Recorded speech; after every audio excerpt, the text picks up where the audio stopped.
Allez, je vous propose qu'on démarre notre grand débat, si débat il y a d'ailleurs. Allez, on va voir la question. Le quartier Nouvelle Échelle de la décarbonation, fabrique de la ville, usage décarboné, marché carbone. On va parler un peu de tous ces sujets avec notre panel. Stéphane Defaille, directeur général de Grand Paris Aménagement. Bonjour Stéphane. Bonjour. Laurent Girometti, directeur général d'EPA-Marne, EPA-France. Bonjour Laurent. Et Bonjour. Alice Timsit, présidente de la coopérative Carbone Paris et Métropole du Grand Paris. Bonjour. Un premier petit tour de table simplement pour présenter vos structures et vos périmètres d'intervention. Alice, à vous l'honneur. Merci beaucoup. Bonjour à toutes et à tous. Alors, la coopérative Carbone Paris et Métropole du Grand Paris, elle a été créée en 2023 à l'initiative notamment de la ville de Paris et de la Métropole du Grand Paris. Aujourd'hui, elle compte 40 sociétaires et son rôle, sa mission première, eh bien, c'est de accélérer le financement de la décarbonation du territoire, le financement de projets de transition écologique, de réduction des émissions de gaz à effet de serre et d'adaptation, donc sur le territoire du bassin grand parisien. En réalité, on joue le rôle d'intermédiaire financier entre des porteurs de projets qui ont besoin de financement et des entreprises qui souhaiteraient contribuer localement pour des projets vertueux sur le territoire. Stéphane. Donc, Grand Paris Aménagement, créé en 1962 sous un autre nom, opérateur d'aménagement de l'État qui travaille au service des collectivités territoriales, essentiellement en Île-de-France, grande et petite couronne. Il n'y a guère que sur Paris intramuros que nous ne travaillons pas parce que Paris est largement doté d'outils d'aménagement. Mais intervenant aussi hors Île-de-France, sur par exemple Saint-Pierre-et-Miquelon ou sur des territoires en lien avec le recul du trait de côte. On aura l'occasion de parler aussi d'autres types d'interventions que les interventions pures d'aménageurs dans quelques instants. Je ne savais pas pour Saint-Pierre-et-Miquelon, hein, c'est toujours assez étonnant. Laurent.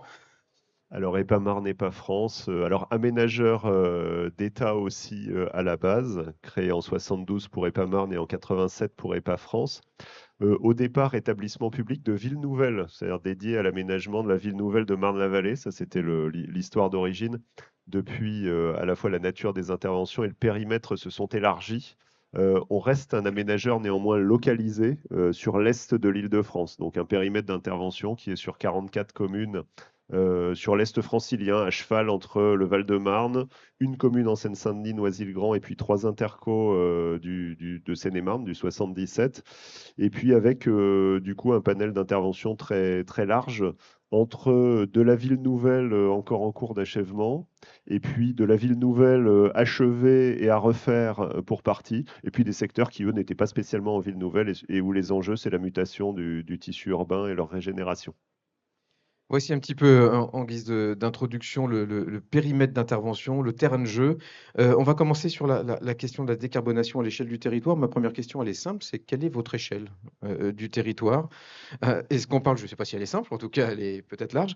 Est-ce l'échelle du quartier? Est-ce l'échelle de la ville? Est-ce que c'est ça la nouvelle échelle de la décarbonation? Et si oui, pourquoi? Qui veut se lancer?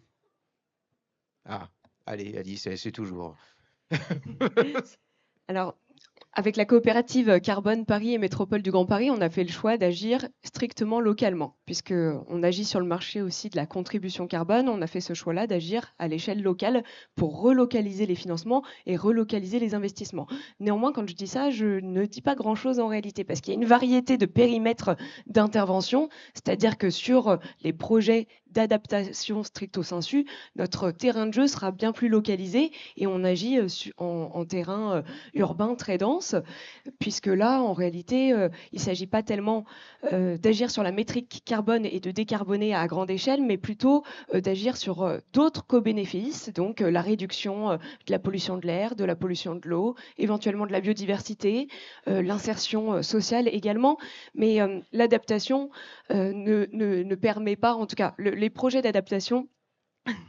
On retrouve les slides. On retrouve les slides, les voici. Je sens que je vais être obligé de parler. Très bien, tout à fait. Donc nous, notre périmètre d'intervention, il se situe à deux niveaux. Pour les projets de décarbonation, on s'autorise à aller au-delà du bassin grand parisien, puisque pour des projets de forêt, d'agriculture, vous vous doutez bien que c'est un petit peu plus compliqué d'en faire à Paris ou même en Île-de-France. C'est légèrement plus compliqué. Donc, dès lors que nous mettons en relation des porteurs de projets, que ce soit des agriculteurs, que ce soit voilà, des aménageurs aussi qui auraient besoin de construire ou de rénover leur bâti, on le fait sur des périmètres d'intervention bien plus larges, dans un rayon de 250 km autour de Paris en règle générale, parce que c'est la définition aussi de, par exemple, l'alimentation durable, l'agriculture durable. Et donc pour des projets d'agriculture durable où on permettrait à un agriculteur de changer de système culturel, de passer d'une agriculture conventionnelle à une agriculture sans intrants, sans pesticides, ce sera sur un périmètre plus vaste. Et sinon, pour les projets d'adaptation, là, on joue sur un maillage beaucoup plus fin et c'est du sur-mesure, en tout cas. Ouais, c'est l'impression que ça donne, en fait, hein. L'échelle est très variable. Tout à fait. Laurent, on a la réponse. Ouais, C'est alors- à l'échelle du quartier, ça y est. Alors, pas forcément. En fait, ah non, mais c'est le thème de la conférence aussi, la Pas décarbonation faux. à l'échelle du quartier, en même temps. Non, c'est un sujet qui est vraiment multi-échelle et on l'aborde pragmatiquement, du coup, à ces différentes échelles. EPAMarne a commencé à traiter de décarbonation d'abord à une échelle de lot immobilier. Enfin, il y a bientôt une dizaine d'années, on s'est penché sur la décarbonation de la construction. Nous, on est vendeurs de terrain, on émet des prescriptions et on a travaillé du coup avec nos preneurs de l'eau, hein, les promoteurs, à comment on pourrait décarboner la construction à l'époque en courant assez loin devant la réglementation. Et c'était un premier axe. Ensuite, on est quand même dans une période où effectivement les réflexions et les outils autour de la décarbonation se développent. Et il y a une dizaine d'années, de toute façon, il n'y avait pas vraiment d'outils pour parler de décarbonation à l'échelle du quartier. Maintenant, ces outils sont plus disponibles et du coup, en fait, dès qu'il y a commencé à y avoir des expérimentations sur la décarbonation à l'échelle quartier, on s'est inscrit dedans parce qu'on se disait, bon, l'échelle immobilière, c'est bien, mais de toute façon, il y a des choses qui dépendent d'échelles plus larges. D'où la décarbonation à l'échelle quartier. Mais il y a aussi des sujets qui, de toute façon, se traitent encore à d'autres échelles et encore plus larges. Donc, il y a vraiment comme des poupées gigognes en fait, qui s'emboîtent, hein. C'est-à-dire que la décarbonation à l'échelle de l'opération immobilière s'inscrit dans une décarbonation à une échelle plus large qui est celle du quartier, mais qui elle-même va s'inscrire dans une décarbonation à l'échelle du territoire. Je dirais, et au fur et à mesure que le temps passe, les outils se complètent et les réflexions se complètent. C'est ce qui rend la période qu'on vit assez passionnante, quoi. Donc, alors je sais pas si là, je vais peut-être passer la parole à Stéphane qui a peut-être quelque chose à dire, et après je reviendrai sur des Volontiers. exemples de décarbonation à échelle quartier si vous voulez. Volontiers. Stéphane. Alors, je ne vais pas rajouter grand-chose parce que je partage complètement ce qui a été dit, cette question de l'imbrication des échelles, avec peut-être deux points qui me frappent dans les évolutions qui sont récentes et qui nous amènent en fait aujourd'hui à repenser depuis quelques années nos modèles d'intervention. La première chose, c'est les logiques de coopération territoriale. Et vous l'évoquiez de fait, par exemple, avec cet exemple agricole ou autre. C'est pas qu'une échelle, on va augmenter la taille d'un périmètre, c'est qu'à un moment donné, on va travailler sur l'interdépendance entre des acteurs, sur les complémentarités qu'on peut avoir, y compris entre différents territoires. Et je pense que c'est une dynamique qui est excessivement vertueuse.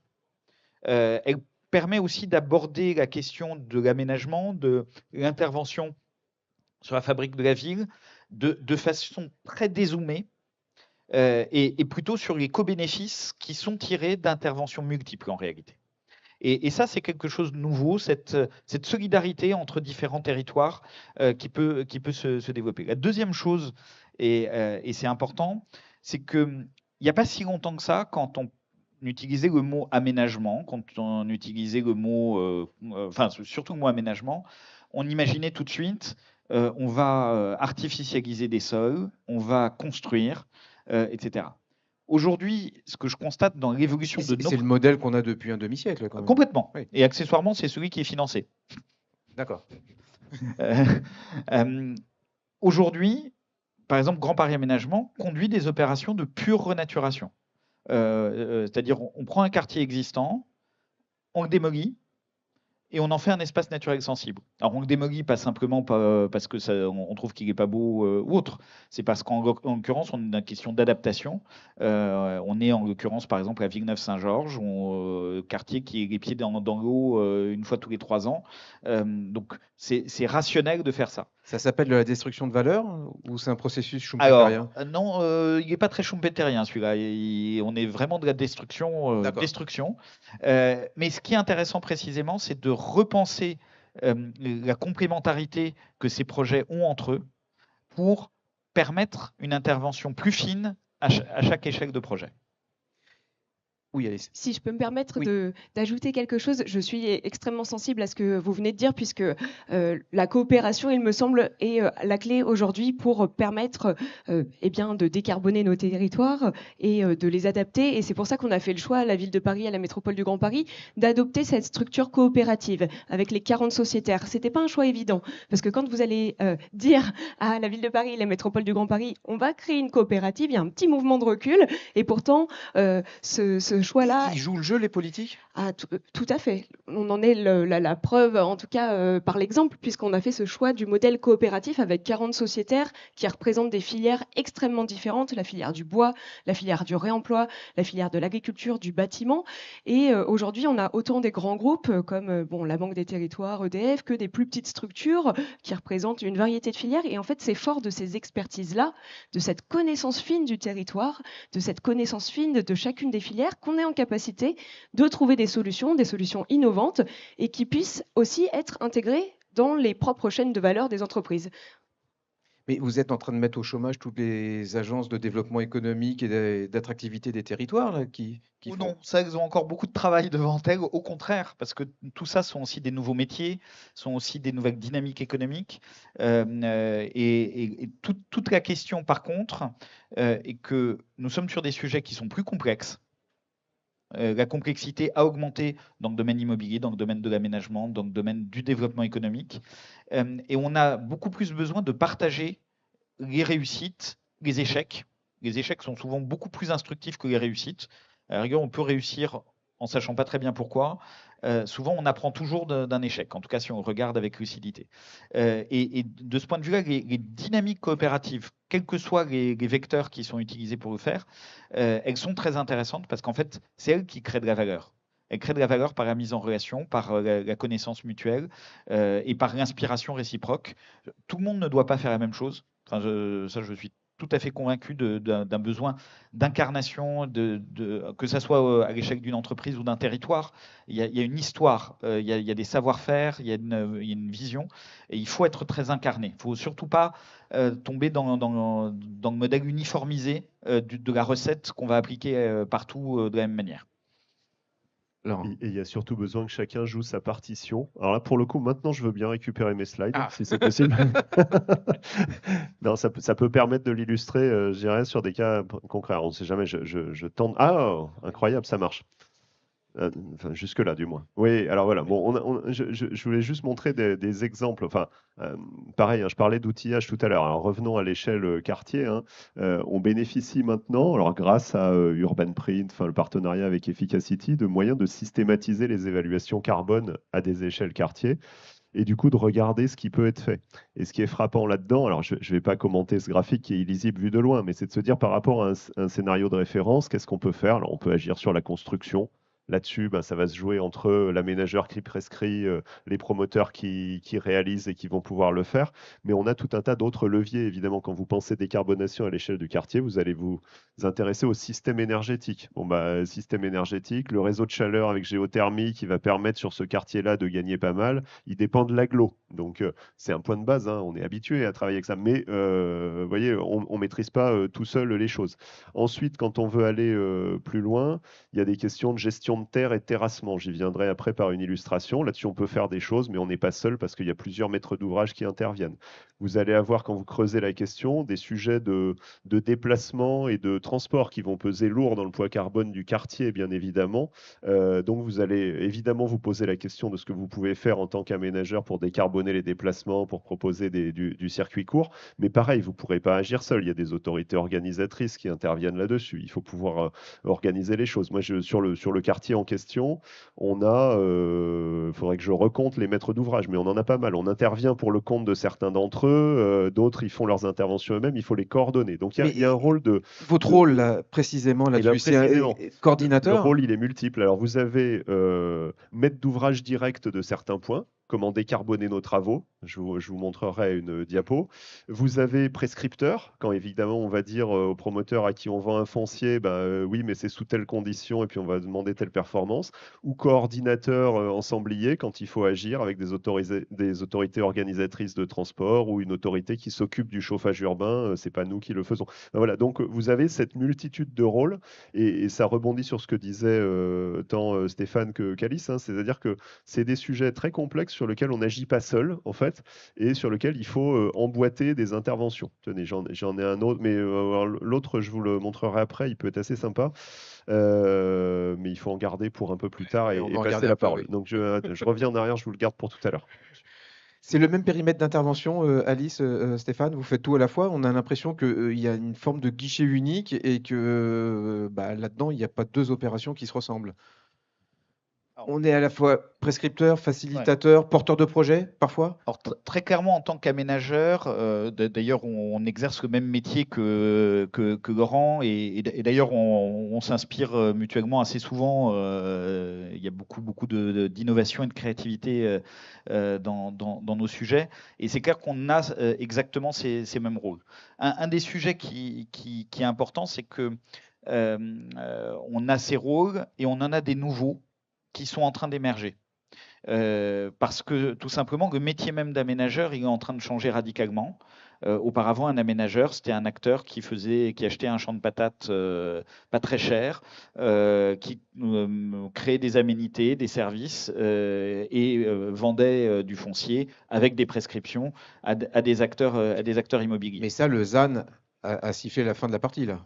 En tout cas, on est en train de se diriger à horizon, on va dire 2050. Donc, on a 25 ans pour transitionner complètement sur ce modèle vers, effectivement, uniquement un modèle de régénération et de renouvellement, qui en fait nécessite d'autres compétences, tout simplement. Et donc, cette palette de compétences, mais dont les principales sont celles qu'a évoquées Laurent, elles s'élargissent progressivement. La question étant toujours de se dire, comment est-ce qu'on ne fait pas ce que d'autres acteurs font bien? Il ne s'agit pas de doublonner des choses. Et comment est-ce qu'à un moment donné, on a quand même une intégration de la chaîne de valeur qui permet que la puissance publique, de façon générale, ait le moins de niveau d'investissement à réaliser. Pourquoi? Tout simplement parce que l'espace public est une voie en espèce de disparition, une espèce en voie de disparition, pardon. Donc, de toute façon, si on veut réussir ces transitions, il faut dégager des modèles économiques qui sont les plus soutenables possibles et qu'il s'agit tout simplement de réinventer. Alice, un mot sur le périmètre d'intervention? Alors sur le périmètre d'intervention, en tout cas sur le rôle, qui est celui de la coopérative. Alors nous, on se place pas tellement du point de vue du prescripteur, mais plutôt davantage du point de vue du facilitateur, de l'intermédiaire, puisque on a cette volonté de faciliter aussi aux porteurs de projets, voilà, toute la complexité de l'écosystème et de l'architecture ingénierie, juridico-administrative, financière. Enfin, c'est extrêmement compliqué pour un porteur de projet lorsqu'il souhaite le mener à son terme, d'obtenir des financements, de se repérer dans les méandres juridiques et administratifs. Donc on joue ce rôle finalement de facilitateur où en fait on évalue, on certifie, on identifie les projets et ensuite on le porte au devant de financeurs et on en garantit l'impact environnemental et l'impact social puisque on sélectionne ces projets à travers des critères de sélection extrêmement précis, extrêmement exigeants et dans le même temps on facilite le travail auprès des porteurs de projets, quels qu'ils soient, pour voir advenir des projets d'adaptation ou de décarbonation du territoire. On peut revenir sur les critères de sélection des projets. Comment ça fonctionne très concrètement? Tout à fait. Alors, on a une super équipe qui, en fait, en réalité, lorsqu'on évolue, je dirais, dans le cadre du label bas carbone national, on s'appuie sur les méthodologies existantes. Donc, on va venir identifier, certifier un projet qui s'inscrit dans la méthodologie du label bas carbone carbone national. En matière bâtimentaire, et bien de la rénovation pour réemploi, par exemple. Mais on essaye de rehausser nos critères de sélection en fonction des filières, en fonction de la nature des projets, que ce soit en matière agricole, forestière, bâtimentaire, pour prendre en compte pas uniquement la métrique carbone et que nos projets, les projets qu'on propose aux financières, eh bien, soient pérennes dans le temps, mais aient des co-bénéfices en matière de qualité de l'air, de qualité de l'eau, de qualité des sols, de biodiversité, d'insertion sociale, puisque on a trop souvent eu l'exemple de projets de réduction des émissions de gaz à effet de serre qui sur le papier avaient un impact carbone important, mais en réalité, les espèces plantées n'étaient pas des espèces autochtones et puis ensuite dépérissaient. Enfin, c'est aussi la raison pour laquelle on s'interdit d'ailleurs d'évoluer sur le marché de la contribution carbone internationale et notre strict périmètre d'intervention, c'est l'échelle locale puisque on doit pouvoir relocaliser nos investissements et puis que les entreprises qui, elles, ont cette démarche de vouloir éviter leurs émissions, les réduire, puis ensuite de contribuer, puissent, que cet effort de contribution bénéficie, y compris à leurs salariés, bénéficie à tout l'écosystème pour rendre nos villes habitables demain. Ça veut dire que dans votre modèle économique, dans votre équation, à vous ne prenez pas en compte le marché carbone? Alors, on évolue sur le marché carbone volontaire, de la contribution carbone volontaire. Non pas le marché carbone réglementaire, Oui. mais le marché carbone volontaire. Donc, c'est vrai que c'est un périmètre un peu plus restreint parce qu'on s'adresse déjà à un public qui a cette démarche et cette volonté de s'inscrire dans une stratégie climat, dans une stratégie RSE déjà assez poussée et qui a fait ce propre travail d'introspection de réduire ses propres émissions et dans un dernier recours, de compenser ces émissions résiduelles. Donc, on s'inscrit dans ce cadre-là, dans le cadre du marché carbone volontaire, donc le label bas carbone national, où on génère des crédits carbone pour un projet quel qu'il soit, agricole, forestier. Stéphane, Laurent, vous, sur le modèle économique, sur l'équation économique, et comment vous intégrez ou pas le mécanisme du marché carbone dans votre trajectoire de décarbonation? Alors, je sais pas toi, moi, pour l'instant, pas encore. Enfin, très, très Même concrètement. réponse. Ah, Pour l'instant, pas encore. Bombe. Donc, en revanche, Pourquoi? on est encore trop petit et trop débutant sur ce genre de sujet, nous, pour intégrer ces logiques qui sont à échelle plus large. Donc, c'est vrai qu'on regarde par contre les choses plutôt opération par opération. Éventuellement, si vous avez 2 minutes, je peux vous montrer Oui. mon autre exemple qui peut être intéressant parce que, alors, je ne sais pas si ça fonctionne. Hop, ouais, je vais passer à l'autre. Oui, l'autre exemple, donc je ne suis pas sur du marché carbone, là, je suis vraiment sur, là aussi, de l'opération basico-basique, partons du terrain. Alors, à condition que les slides veuillent bien passer. Ah, voilà. Un des points, alors Stéphane le disait tout à l'heure, hein, un des points, c'est transformation urbaine, régénération urbaine. Donc voilà le genre de choses sur lequel il nous faudra intervenir un peu plus dans le futur. C'est un secteur commercial, alors qui fonctionne, hein, mais qui est à proximité d'aménités urbaines et qui sans doute a un potentiel pour muter. La question comment ça se fabrique financièrement est assez compliquée. Déjà, la première question, c'est comment ça s'étudie. Et là, très sincèrement, sans soutien public, on n'arriverait pas à étudier ce genre de transformation. Hein, France 2030 nous sert à ça. Mais puisqu'on est à décarbonation, c'est important de regarder quels sont les leviers là-dessus. C'est important de se dire, on fait du bilan carbone. Alors, vous avez un petit plan là qui vous illustre que votre retail park, quelque part, il est pour partie transformable. Vous pouvez pour partie imaginer, en effet, en faire un quartier mixte, hein, pour faire simple. Quand vous le regardez à l'aune du carbone, vous pouvez regarder plusieurs échelles. Et ça va rebondir sur ce qu'on disait tout à l'heure. Vous avez l'échelle des bâtiments, l'estimation du quartier énergie carbone. Et vous pouvez faire des gains dessus. Mais les leviers que vous avez sur le bas carbone à l'échelle du bâtiment, vous voyez, c'est intéressant, on l'a mis en rouge, là, c'est 171 tonnes de CO2 par an. Par contre, si vous regardez à une échelle un petit peu plus large, la question des émissions carbone d'un secteur commercial, vous avez quelque chose de beaucoup plus important qui est la mobilité des clients du centre commercial. La voiture. Le gain, le gain potentiel, vous voyez, est environ 80 fois plus important en travaillant sur les parts modales, sur le taux de remplissage des véhicules, sur l'électrification. Et puis vous avez un autre point qui est encore plus important que le trafic des gens qui vont au centre commercial, qui est qu'est-ce qu'on vend dans le centre commercial. Donc la nature des commerces et la nature des produits qui s'y vendent. Vous voyez, le gain est encore plus significatif. Eh ben, le fait que maintenant on ait accès à ce type de mesures nous fait dire, derrière chacune de ces activités-là, derrière chacune de ces composantes, il y a un modèle économique. Alors, j'en suis pas encore à aller chercher du marché carbone, mais je me dis peut-être qu'à un moment, les acteurs du commerce qui sont là-dedans, eux, ils vont aller chercher quelque chose pour décarboner. Les acteurs du transport, sur lesquels je ne peux que... Mais quelles sont vos marges de manœuvre? Ben voilà, mais alors mes marges de manœuvre, vous voyez, elles sont réduites. Moi, mes marges de manœuvre, à titre perso, elles sont là. Voilà, donc là, D'accord.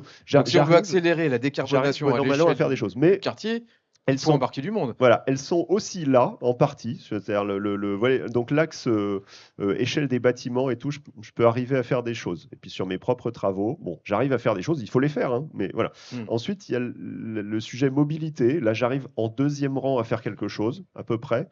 Et puis celle-ci, là, qu'est-ce qu'on vend dans l'offre commerciale? Là, j'ai plus de mal à agir, même si à notre petit niveau, on arrive à faire des choses. On s'en parlait là juste avant de démarrer. Aménageur, à la base, notre métier, c'est pas tellement de s'occuper d'alimentaire ou d'agroalimentaire. Et pourtant, on se retrouve embarqué de fil en aiguille et en partant de projets locaux, aujourd'hui, à intervenir dans un acteur agricole. Vous voyez, on est acteur fondateur d'une coopérative agricole. J'aurais pas pensé ça en devenant aménageur.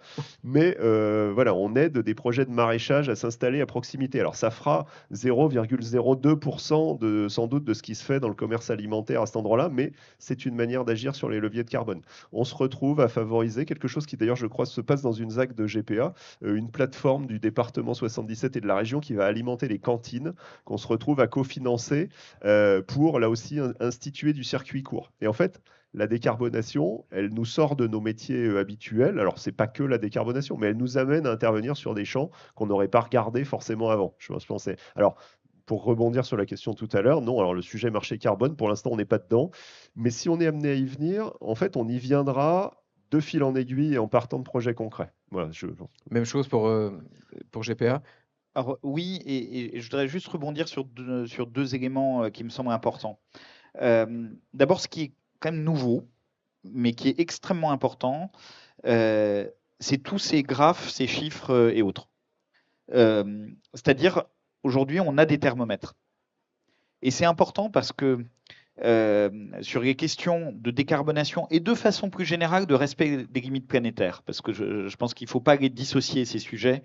On a beaucoup pris parce que bâtiment plutôt que sujet carbone strict, mais la question de la ressource en eau, par exemple, la question de la biodiversité sont aussi importants et on ne peut regarder que d'une approche holistique. Mais on a besoin de thermomètres parce que sinon, en fait, on a des actions qui sont inefficaces, voire qui sont contre-productives. Et ça c'est nouveau. Et beaucoup d'acteurs y contribuent d'ailleurs à ces outils. EPA-Marne et EPA-France d'ailleurs sont plutôt en pointe sur la modélisation dans ce sujet, y compris d'ailleurs sur les questions de mobilisation du foncier par exemple et autres. Ils sont fiables ces thermomètres? Ils sont fiables?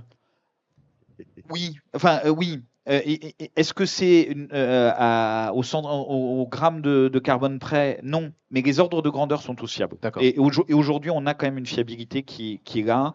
On sait dire en fait que le truc qui sert à rien. Mais c'est important parce que il ne faut pas être dans des effets de mode. Il faut être dans des effets qui sont précis, situés et autres. Alors, à noter qu'on n'a pas le temps d'attendre d'être parfait, quoi qu'il en soit, sur les thermomètres, de toute façon.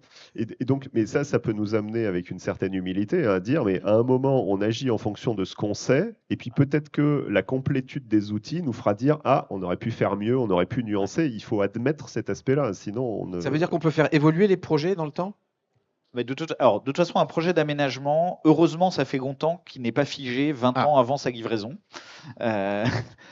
Oui, les projets évoluent dans le temps. Et je rajouterais d'ailleurs, c'est extrêmement important à l'échelle des quartiers, mais à l'échelle de l'immobilier aussi, d'intégrer l'évolutivité des espaces, des bâtis, etc., ab initio comme une donnée d'entrée aujourd'hui. Et ça, c'est à la fois une question carbone, parce qu'aujourd'hui, on parle de la ville qu'on fabrique ou qu'on renouvelle. On voit qu'on a aujourd'hui des bâtiments qui ne sont pas capables de mutation, qui ont été construits beaucoup dans les années 80. C'est une des pires périodes là-dessus. Pourquoi? Parce qu'en fait, les outils de calcul des centres de charge ou autres étaient plus sophistiqués que dans les années 70. Donc, quelque part, tout était ultra optimisé. Mais qui dit optimiser, dit on change un paramètre, ça se désoptimise. Qu'est-ce qu'on en fait alors? Pour certains, on les détruit. On voit sur les questions de transformation bureau-logement, tous les immeubles ne sont pas égaux, par exemple, là-dessus. Donc, cette question de la mutabilité future, elle est extrêmement importante parce que dans les questions de thermomètre, on a aussi pris conscience qu'on ne peut pas raisonner autrement qu'en cycle de vie. L'instantané, il est important. Bien sûr qu'il est important, mais c'est le cycle de vie qui compte. Alice. Oui, et je pense en réalité aussi qu'il y a une démultiplication des leviers d'action dès lors qu'on est dans une logique de coopération, et j'insiste de nouveau là-dessus parce que, en fait, par exemple, quand on s'engage dans une stratégie d'accompagnement d'agriculteurs vers le bio, certes, mais si on réfléchit avec les acteurs de terrain et qu'on se dit, bon, stratégiquement, où est-ce qu'on peut au mieux les accompagner et avoir un effet levier pour la décarbonation, eh bien, par exemple, et même pour d'autres co-bénéfices, par exemple, à proximité des sources de captage d'eau. On travaille par exemple avec Haute-Paris, et c'est ce que le fait Haute-Paris, ce formidable travail d'identification des agriculteurs à proximité des sources de captage d'eau pour aussi améliorer la qualité de l'eau et faire d'une pierre deux coups. Et ça s'appelle le bon sens paysan. Ça s'appelle le bon sens. Alors, ça s'appelle le bon sens paysan, mais figurez-vous, parce qu'on parlait de maladaptation, vous parliez de maladaptation de projets bâtimentaires dans les années 80 qui étaient mal adaptés. Aujourd'hui, alors heureusement, fort heureusement, il y en a beaucoup moins, mais on observe encore des phénomènes de maladaptation, en tout cas des projets qui sortent de terre et qui seront obsolètes d'ici 2, 3, 4 ans. Donc ça se pense en termes d'écosystème aussi, de réversibilité des usages, et à l'échelle du quartier, faire dialoguer les différents acteurs, c'est absolument primordial pour intégrer toutes les filières, que ce soit la logistique urbaine, que ce soit même l'agriculture urbaine, même si ça peut paraître un peu anecdotique, mais penser la modalité, les différentes possibilités d'usage est absolument primordial. Il ne faudrait pas simplifier un tout petit peu le code de l'urbanisme que vous pratiquez tous les jours? Oula, je vois que ça souffle. Alors, moi, si j'avais une demande, un rêve, j'allais dire, c'est ne plus toucher aux textes législatifs et normatifs. Ils sont imparfaits. Je ne suis pas en train de dire qu'ils sont parfaits. Mais à un moment donné, l'instabilité est bien pire que la recherche de la perfection. D'accord. Donc c'est une sorte de moratoire plus qu'un choc de simplification. Oui. Et puis c'est une question d'état d'esprit dans l'application beaucoup souvent, parce que on parle du code de l'urbain, on pourrait parler du code de l'environnement, qui est, à mon avis, plus compliqué, mais je dis ça, je ne suis pas objectif parce que j'ai plus gardienné le code de l'urbain que celui de l'environnement, mais honnêtement, là, je partage complètement. En fait, triturer la loi, c'est pas ce qui change le monde. Enfin, en tout cas, ça peut y contribuer, mais très sincèrement, il vaut mieux être dans l'application, il vaut mieux faire avec ce qu'on a là-dessus et travailler, ce qui est plus compliqué que de faire du texte, travailler à une mise en œuvre intelligente. C'est vraiment ça le point le plus crucial. Ça, c'est dans la main de qui, ça? Ça, c'est dans la main du dialogue. Oui. C'est pas dans la main du politique? Le politique, il a une impulsion. Le politique, il est porteur d'une vision. Et cette vision, elle est par nature légitime, puisque c'est celle qui sort en démocratie du suffrage universel. Après, le politique, il a besoin d'être accompagné. Il a besoin d'avoir auprès de lui des compétences. D'abord dans les services qui sont au plus près de lui. Ensuite, dans les outils du territoire. La coopérative bas carbone, les aménageurs, d'autres structures, tout ça. Nous sommes des outils au service de la mise en œuvre de projets politiques. Mais il y a besoin de la technicité et il y a besoin du dialogue avec un enjeu majeur qui est de dessiloter les sujets. C'est quand même un des points communs de tout ce qu'on évoque. On ne peut plus, au XXIe siècle, regarder par exemple l'instruction du permis de construire sans regarder la question de la biodiversité, sans regarder la question des pompiers, etc. Or, aujourd'hui, malgré tout, tout est fait plutôt pour regarder les choses en tranches et non pas dans leur lien. Et ça, c'est une question culturelle, c'est pas une question réglementaire. Tout à fait. On fait le même métier de ce point de vue, donc on a la même approche. Mais néanmoins, je nuancerais peut-être un petit peu, l'impulsion politique, elle est absolument primordiale, et on l'a vu là récemment avec les évolutions nouvelles telles que la taxonomie verte européenne ou la CRCRD. Là, on est en train d'actionner des leviers absolument colossaux et puissants, et qui seront assurément, je l'espère, aussi vertueux pour la décarbonation de l'économie, de notre territoire, de nos villes. Et ça, ce sont des leviers extrêmement puissants. C'est vrai. Il faut aller du haut jusqu'en bas, en fait. C'est-à-dire que on parle souvent, voilà, du dernier kilomètre, du comment ça s'applique, etc. Et souvent, ça grince aussi à ce niveau-là. Moi, si je peux revenir 2 secondes sur les diapos, j'ai Bien sûr. peut-être un dernier message d'espoir quand même dans la série Le bon sens près de chez vous. Non, en matière de décarbonation, en fait, on peut souvent tous faire quelque chose. Je voulais juste l'illustrer par deux trucs. Là, dans une thématique, vous voyez, je vous disais tout à l'heure, nous on intervient comme prescripteur, des fois comme coordinateur, mais aussi comme maître d'ouvrage direct. Un sujet, alors qui participe de la décarbonation, par exemple, c'est la gestion des déchets ou la gestion des terres. Vous voyez. Et pour vous dire, des fois, quand on se penche sur un problème, on arrive à progresser très très vite. Ça a été notre cas, nous, sur le sujet des gestions de terres. Il arrive fréquemment sur des chantiers que l'on creuse. Voilà, on excave, et puis d'autres fois, on a besoin de remblai. Et évidemment, alors quand vous avez besoin en même temps de creuser et de remblayer juste à côté, c'est bien, souvent vous faites des vases communicants immédiats. Mais dans ce cas-là, c'est là où on en était en 2020, il y avait à peu près un tiers des terres qu'on brassait qui étaient réutilisées tout de suite. En fait, on a travaillé le sujet et on a mis en place, on s'est outillé pour faire une espèce de petite bourse interne. Et vraiment, ça casse pas 3 pattes d'un canard, hein, c'est pas grand-chose, mais c'est de se dire, puisqu'on gère une 50aine de ZAC actifs, qu'on a des chantiers un peu partout et qui sont pas tous à des mêmes stades d'avancement, eh ben, il y a des endroits où on a besoin de creuser, et si ça se trouve juste à côté, on a besoin de terre. Et en 3 ans, on est arrivé quasiment à 100% de terres valorisées. Tout ça, c'est des mouvements en moins. Alors, en l'espèce, c'est un peu d'économie sur des projets, mais c'est surtout des camions en moins qui transbahutent de la terre à plus longue Elles distance. partaient où ces terres Eh avant? ben, dans des décharges, par exemple.